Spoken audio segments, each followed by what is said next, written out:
Hi everyone, this is Shannon Blatt, Director of the Office of Personal Career Development at the University of Dallas, and in this video we're going to be talking about mastering interviews. In part 1 we'll cover general tips for acing an interview, we'll talk about some common questions, and then we'll go into behavior-based questions and the STAR method. In part 2 I'll give you some sample questions and answers, and then I'll give you some ideas for questions to ask the interviewer, and finally we'll talk about mastering virtual interviews. One of the most important things that you can think about before you head into an interview is the purpose of the interview. Try to understand what the interviewer is getting at by asking you the questions that they've chosen. The interview really wants to get to know you as a person. What are you like? Will you work well with the team? And can you work independently? They're trying to uncover things about you by asking you certain questions. And so if you keep that in mind, that will help direct your answers. The two most common interview questions are, tell me about yourself and why do you want to work for ABC Company? So we'll go over those individually. Tell me about yourself is a question that a lot of people find challenging. Where do I start? What do I include? How personal should I get? And what our approach is that you can include a little bit of personal information about yourself, but always tie it back to the job itself, the job that you're interviewing for. So you can use some personal information, but nothing sensitive. So for instance, you will want to talk about your class year, your major, why you're interested in that major or field, and why you applied for the job. So here's an example. I'm a senior English major with a concentration in business at the University of Dallas. I did a social media marketing internship last summer, and I do all the digital media for a campus club. So I'm really interested in how online content can be used to build brands.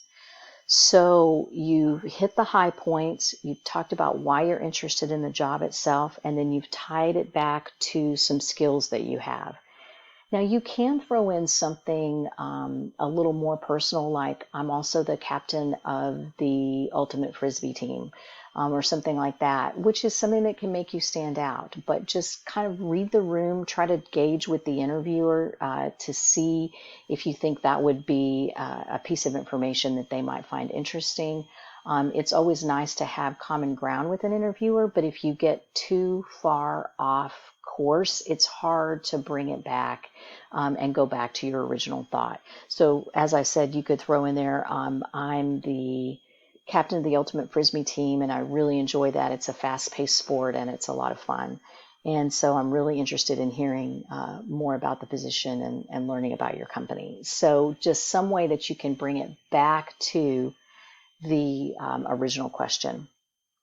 Something you don't want to cover is any kind of marital or family situation or your health situation or anything that is not relevant to the position itself. So for instance, you don't want to say something like, well, I'm getting married in June and this job really interests me because it's in San Antonio where my fiance lives. Stay away from personal information that is not something that the interviewer could be using to judge you in the hiring process.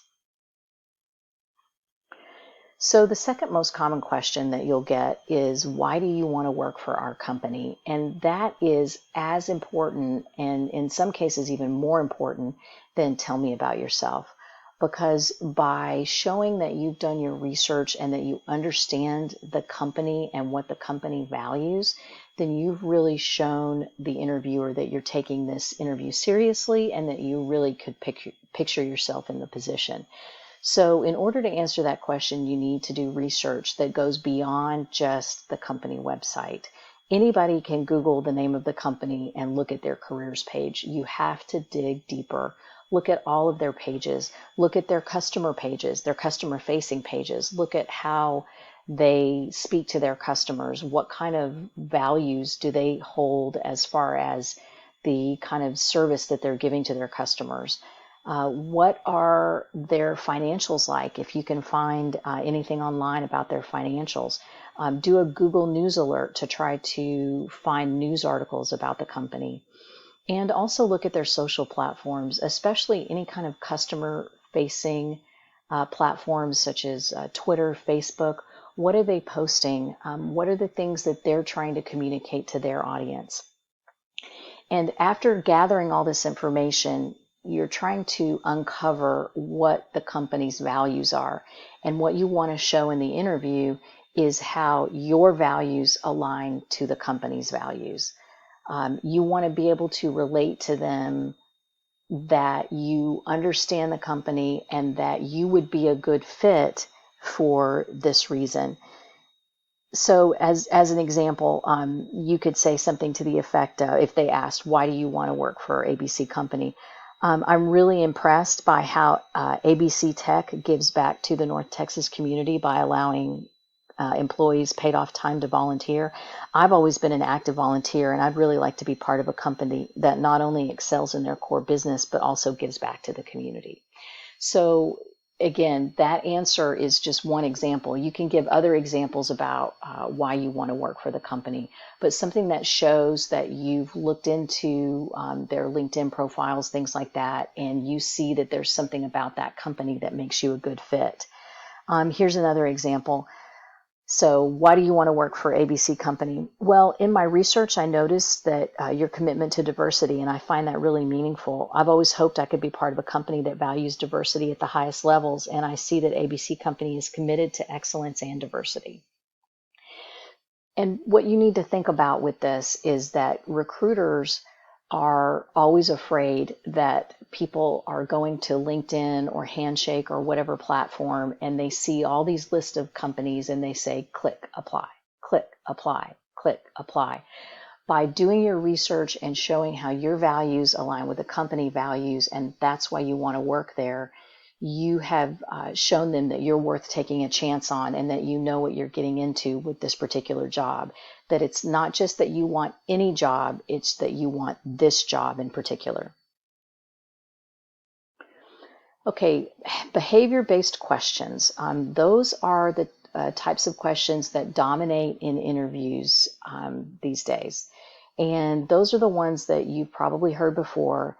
Tell me about a time when you X. Tell me about a situation in which you had to do this particular thing.